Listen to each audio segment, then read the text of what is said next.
많은 분들이 이런 말을 하죠. 그래도 2016년 5월까지 다주택자 급매 나오잖아요? 2016년 5월까지 다주택자 급매요? 그거 투자 쥐뿔도 안 해본 주둥이 전문가들이나 주장하는 겁니다.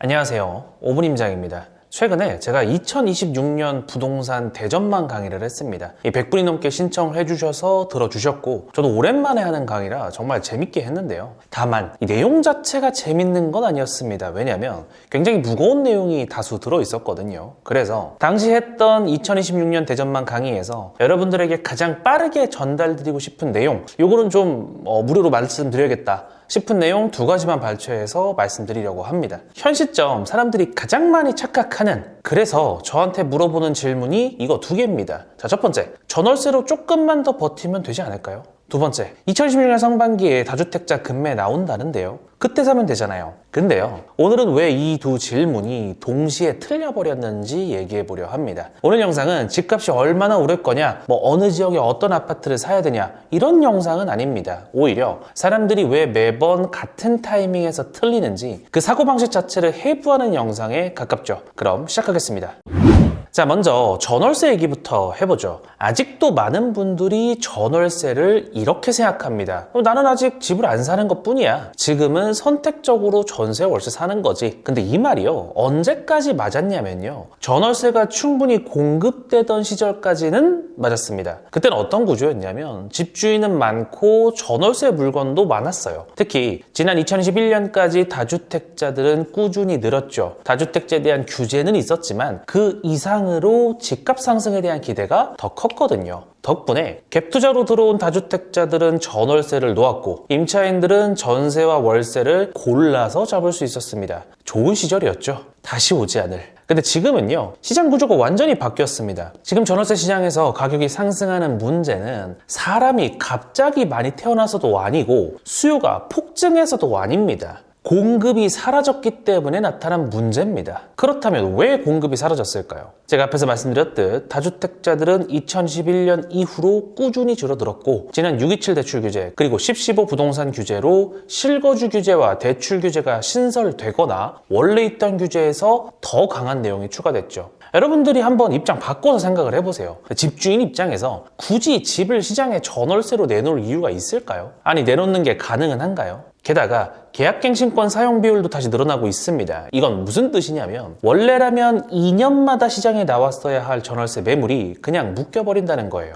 일반적인 전월세의 계약 기간은 2년이기 때문에 2년이 지나면 새로운 임차인을 구하기 위해 부동산 시장에 기존의 전월세 매물이 꾸준히 나오죠. 근데 지금은 전월세 가격이 2년 전보다 워낙 많이 올랐기 때문에 기존 임차인들이 나가기보다 5% 보증금을 올려주고 갱신권을 사용한다는 겁니다. 게다가 앞에서 말씀드렸듯 규제로 인해 실거주를 강요하다 보니 새롭게 지어지는 신축 아파트도 전월세를 놓기보다는 집주인이 직접 입주하는 경우가 대다수죠. 그렇다 보니 원래라면 입주장이 많이 나와야 할 전월세가 오히려 묶이면서 매물이 줄어들고 가격이 올라가고 있는 겁니다. 그래서 지금 어떤 현상이 벌어지냐면요, 전월세 매물은 없고 남아있는 건 비싸고 그래서 선택지가 없습니다. 현재 전월세가 오르는 이유는 사람들이 갑자기 전월세를 좋아해졌기 때문이 아니라 고를 수 있는 집이 없어졌기 때문입니다. 그래서 이제 전월세는 선택해서 사는 방식이 아닙니다. 집을 못 산 사람에게 주어지는 결과값이 되어버렸어요. 나는 아직 안 산 거야가 아니라 나는 이제 못 살 거야 라는 상태로 변했다는 증거가 바로 전월세 가격 증가로 나타난다는 겁니다. 이 차이를 이해 못하면 계속 판단을 그르칠 수밖에 없습니다.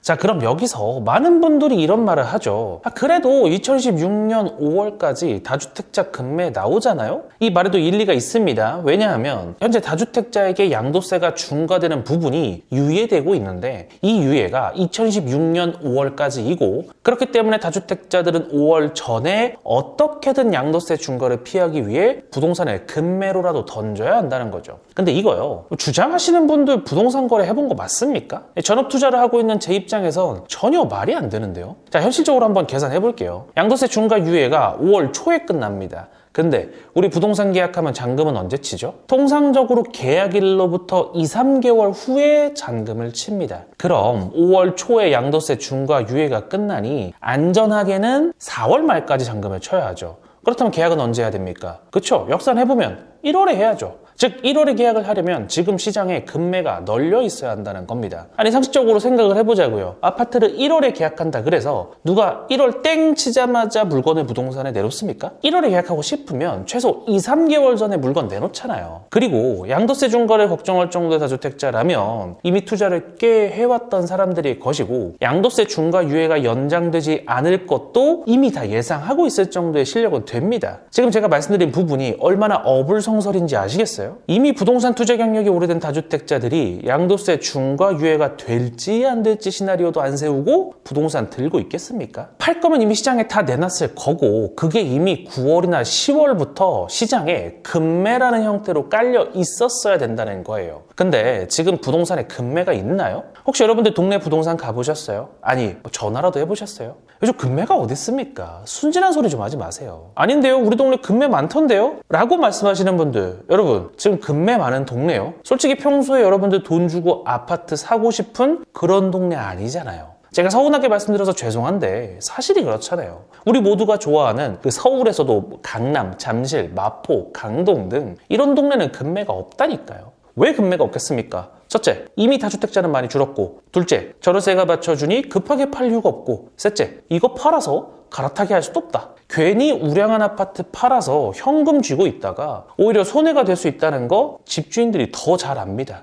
그래서 제가 장담하겠습니다. 2016년 5월까지 다주택자 금매요? 그거 투자 쥐뿔도 안 해본 주둥이 전문가들이나 주장하는 겁니다. 정리해보죠. 전월세는 점점 더 오르면서 불안해지고 있고 금매는 구조적으로 나올 수가 없고 규제는 계속 쌓이면서 대출도 쪼이고 있습니다. 이 구조에서 가장 불리한 사람은 누구냐? 집이 없는 사람입니다. 여러분, 부동산에서 가장 위험한 전략은요, 아무것도 안 하는 전략입니다. 조금만 더 기다려보자. 이 말이 현 시점에서 가장 위험하다니까요. 이 구조를 이해하지 못하면 2016년 내년 1년 동안 똑같은 말을 또 하게 될 겁니다. 그냥 그때 살걸. 그냥 좀 더 일찍 살걸. 이 말이요. 그럼 오늘 영상도 시청해주셔서 감사하고요. 다음에 더 좋은 컨텐츠로 찾아뵙겠습니다.